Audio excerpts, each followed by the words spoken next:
Angular 19 est arrivé depuis plus d'un mois et il y a eu des nouveautés très intéressantes. Et à la fin de cette vidéo, tu auras vraiment une vision claire de cette nouvelle version. On va parler des standalone components, des signaux, de l'hydratation incrémentale et de plein d'autres choses. Et je vais aussi te faire des petites démos pour que tu comprennes un peu mieux les concepts. Et si tu me connais pas, moi je m'appelle Gaëtan, ça fait plus de 8 ans que je suis développeur Angular et je suis ici pour t'aider à maîtriser Angular et à booster ta carrière de développeur. Allez, c'est parti pour la vidéo sur Angular 19. Donc Angular 19, il est sorti en novembre 2024 et une des nouveautés, c'est sur les standalone components. Les standalone components, c'est un concept qui est apparu en Angular 14. Cela permet de ne plus utiliser les modules et d'avoir des composants qui sont indépendants. On déclarait ici le standalone à true et le composant importait lui-même ses propres dépendances. Et en Angular 15, les standalone components, ils ont été stabilisés. C'est-à-dire que l'équipe Angular a validé leur API. Ensuite, au niveau de Angular 16, on a eu la possibilité de rajouter un -- standalone lorsque l'on génère des composants, des pipes, etc. pour directement les créer en standalone.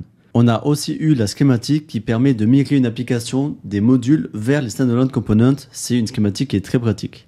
Ensuite, en Angular 17, on n'avait plus besoin de l'attribut -- standalone. En effet, maintenant, lorsqu'on génère des composants, par exemple, par défaut, ils sont standalone. Et aujourd'hui, on arrive sur Angular 19.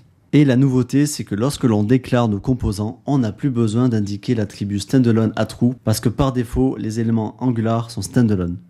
Donc c'est vraiment une grosse avancée vers ces standalone components que l'équipe Angular veut mettre partout.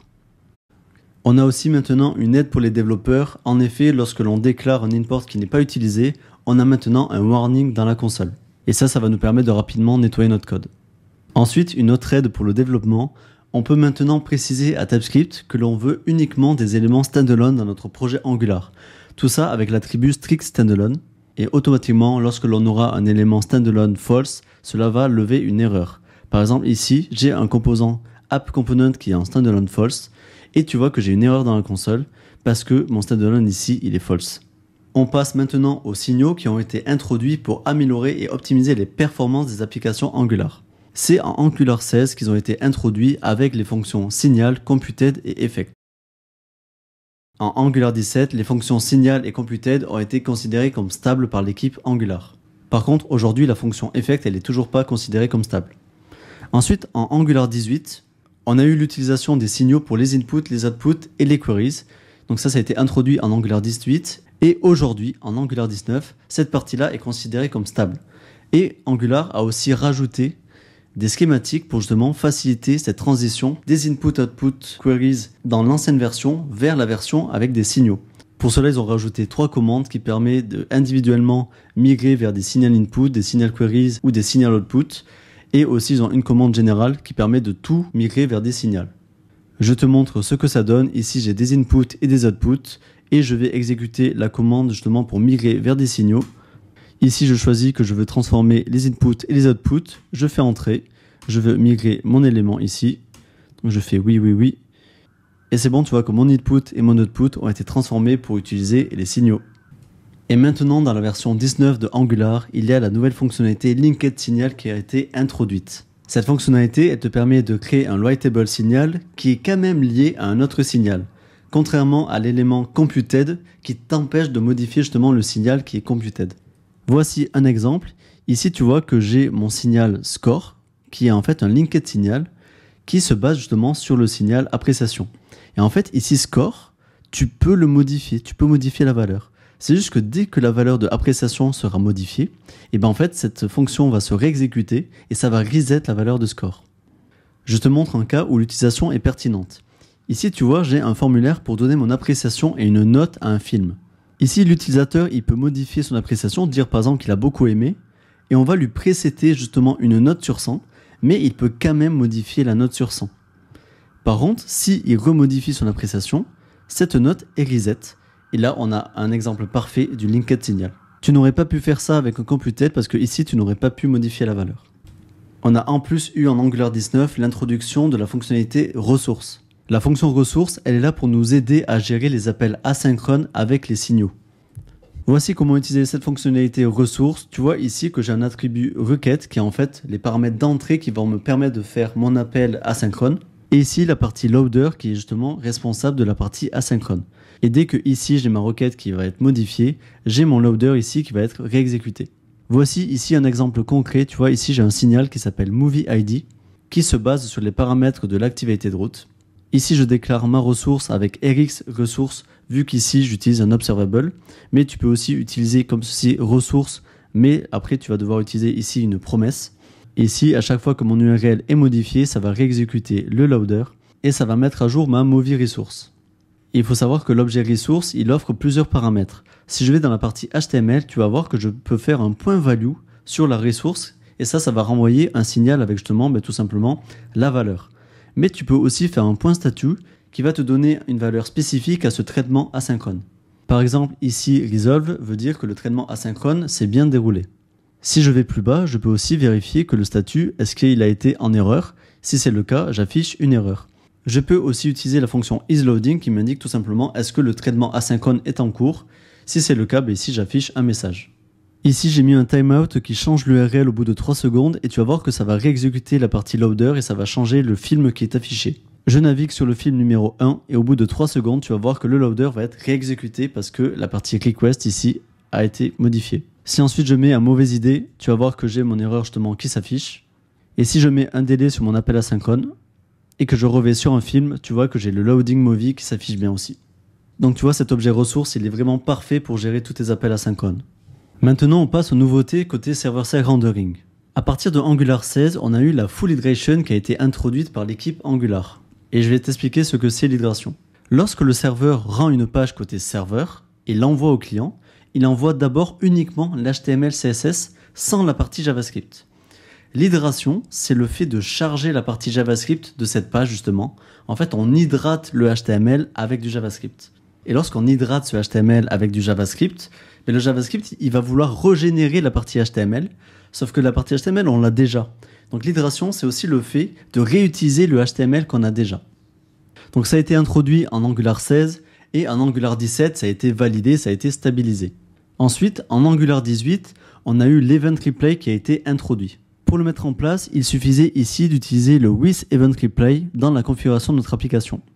L'Event Replay, c'est quelque chose qui était vachement important parce qu'en fait, le temps que ta page elle soit hydratée avec du JavaScript, eh bien, potentiellement, ton utilisateur, il va faire des événements sur la page et tous ces événements, de base, ils étaient perdus. Je te montre l'exemple avec une page ici qui est en server-side rendering.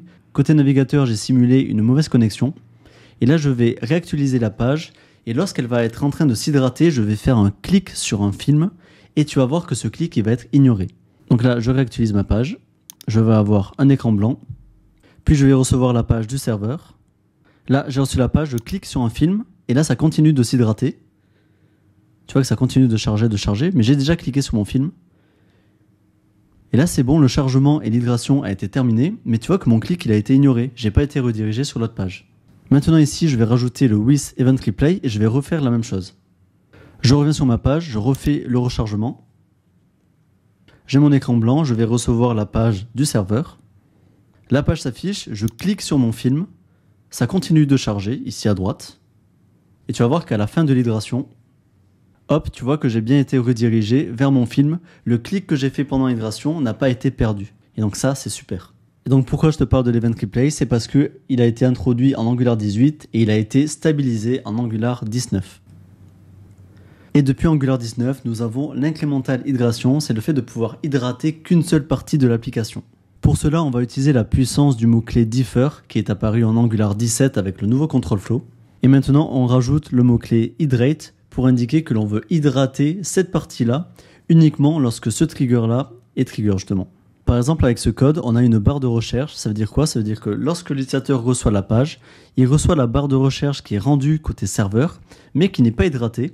Et c'est lorsque l'utilisateur va cliquer sur la barre de recherche que automatiquement le serveur va envoyer le JavaScript et le JavaScript va s'hydrater sur cette partie-là et on aura la fonctionnalité de la search bar. Pour utiliser l'incremental hydration, c'est important ici, il faut faire un with incremental hydration et à savoir que quand tu fais ça, automatiquement ça rajoute le event replay. Voici un exemple de comment on utilisait le differ avant pour les loader justement cette partie component à l'intérieur. Donc tu vois, on faisait juste le add differ et souvent on donnait un placeholder qui s'affiche en attendant que cette partie-là soit chargée. Le problème du placeholder, c'est que tu vois ici, quand je vais actualiser ma page, tu vois que ça affiche le placeholder et d'un coup, ensuite, il est remplacé par le composant. Et en fait, on appelle ça du flickering, le fait d'afficher quelque chose qui, hop, disparaît d'un coup et ça fait bouger un peu l'interface de l'utilisateur et ça, c'est pas bon pour l'expérience. Et ici, maintenant, je vais pouvoir utiliser hydrate on interaction. On interaction, ça veut dire que dès que je vais cliquer sur la search bar, eh bien, ça va hydrater mon élément. Je fais comme ça et en fait, d'un coup, je n'ai plus besoin du placeholder. Et si je reviens dans mon application et que je fais F5, tu vois qu'ici, je n'ai plus de flickering. Donc, j'ai ma barre de recherche qui est affichée directement. Mais il faut savoir qu'elle n'est pas hydratée. C'est uniquement lorsque je vais cliquer dessus, tu vas voir que dans le network, je vais charger les éléments JavaScript de ma barre de recherche. Donc là, je vais cliquer dessus et hop, tu vois que le JavaScript a été chargé et ensuite, ça a été hydraté.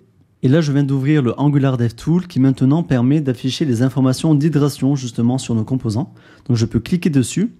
Et là, tu vois que j'ai mon composant de ma page qui est hydraté ici, mais j'ai ma barre de recherche qui n'est pas hydratée.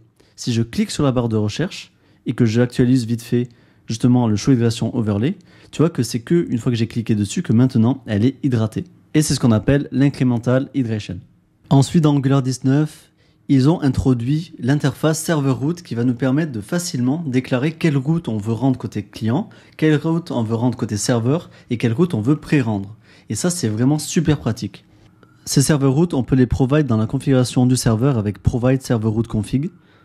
Et donc voici ici mes server routes et il y a quelque chose aussi d'extrêmement pratique, c'est que pour toutes les pages qui définissent en fait un ID dans l'URL pour afficher justement du contenu, par exemple ici c'est pour afficher des pages de détail d'une série télé, et bien je peux fournir une fonction getPrerenderParam qui permet de fournir au serveur la liste des pages qu'il doit pré-rendre. Et là par exemple je lui dis, le serveur, de recruter justement le movie service, le getMovies qui va renvoyer tous les movies qui existent. Comme ça, il récupère tous les films et ensuite pour chaque film, il va pré-rendre sa page. Donc ça, c'est vraiment pratique. Et c'est nouveau avec Angular 19. Maintenant, on passe au control flow qui est nouveau depuis Angular 17 avec le @if, @for, @switch. Et on avait aussi le @differ qui était introduit. Et bien en Angular 18, il faut savoir que tous ces éléments, ils ont été stabilisés, que ce soit les if, for, switch ou le differ.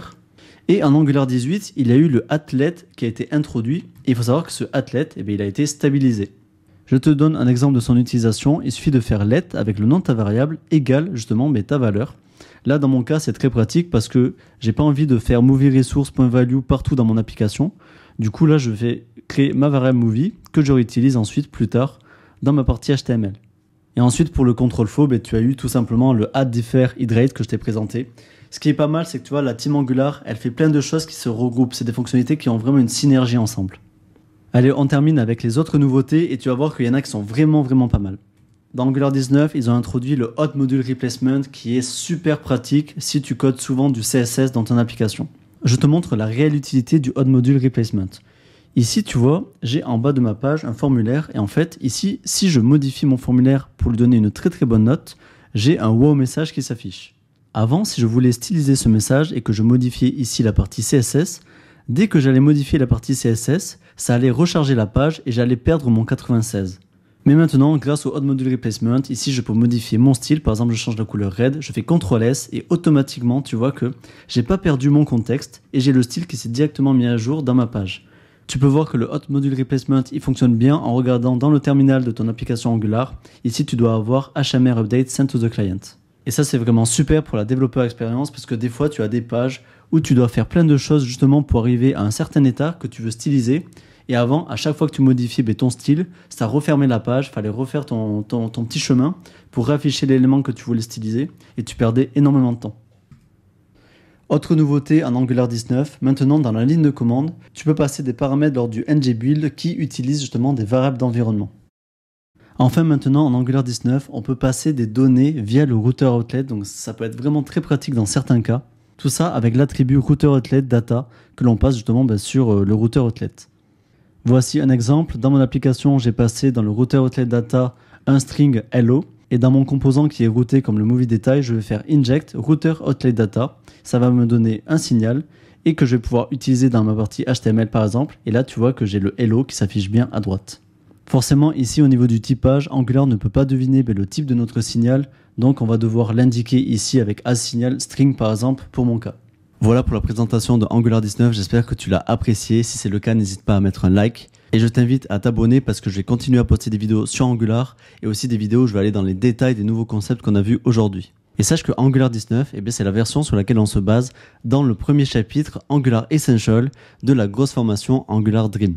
Ce premier chapitre, il est parfait pour découvrir Angular et monter rapidement en compétence sur le framework. Et si tu es déjà un développeur Angular expérimenté, sache que Angular Dream, c'est vraiment la formation qui est là pour transformer tes compétences Angular que tu as déjà en une carrière qui est rentable et épanouissante.